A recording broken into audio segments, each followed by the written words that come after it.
Hey everybody, I'm Stefan Carlson and this is my wife Brooke Carlson, and we are so excited to have our house back together and have an open house and invite you to it.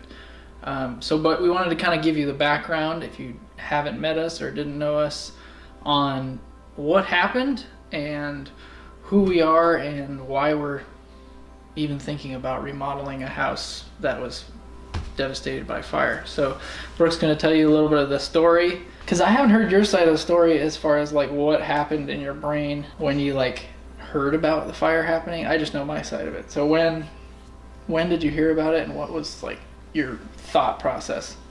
So I was driving home from work, and 48th Street was like super backed up. And I had heard like fire trucks and I'd seen ambulances, and it's like, something must be happening like around our neighborhood, but I didn't know what it was. And so we finally got up to Hillside Street, which is our street, and I was gonna turn right, and a cop was coning off our street.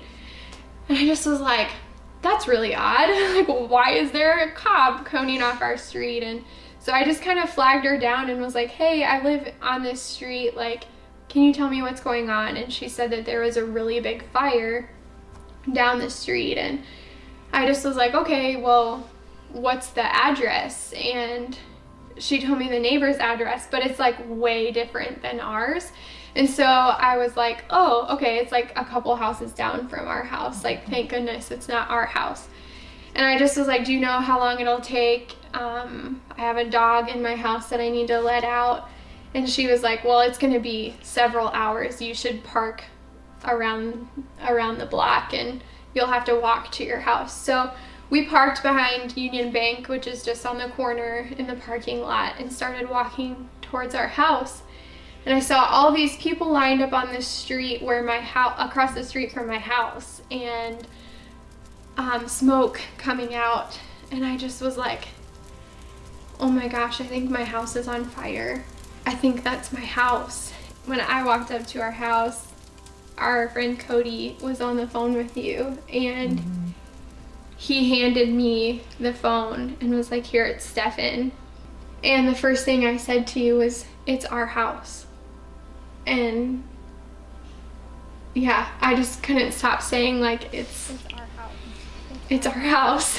And it was just like the most surreal moment, walking down to your house and seeing smoke coming out of your roof, and all of these people lined up on the street watching as like everything you owned is like going up in flames, literally. And my only thought was just, where's my dog? Where's my dog? And I'm like the crazy take charge person. And I was like, oh my gosh, our dog's in there. So I literally walked up to our burning down house trying to get our dog. I mean, it sounds so silly, he's a dog, you know, but he's like our kid. And I had asked several firefighters and policemen, and nobody knew where he was. And so I literally thought he was gone. And finally the fire captain, I don't know what his title is, came up to me and was like, ma'am, are you the owner of the dog? And I was like fully ready to like hear that he was gone. And he was like, your dog's in fire truck 4. And it was literally like right in front of me, and I just like didn't see him because I was watching our house. And he just looked so happy and was like just like chilling, like, all of our friends are here. It was probably 5 or 6 hours later that our street was cleared and all the firefighters were gone, and they were like, you know, you can go in and just grab whatever you can. And we walked into our house and it was just like Water up to your ankles. I can't even like describe. Yeah. I mean, we had to wear masks.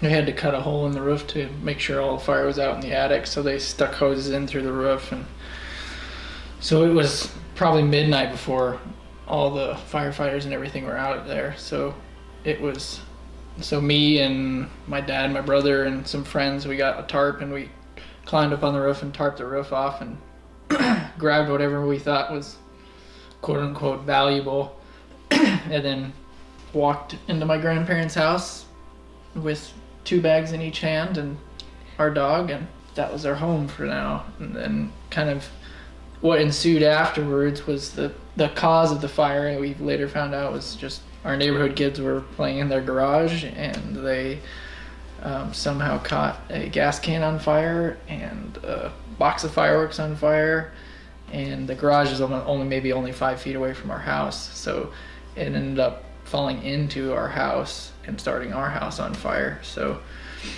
then kind of ensued the whole insurance, figuring out, what they'd pay for, what we'd pay for, what they were covering, what they weren't covering, and all that stuff. And so maybe it was a blessing or a curse that I'm in construction, but we got 5 other separate bids to do the project, and insurance came back and wanted to pay us a significant amount less.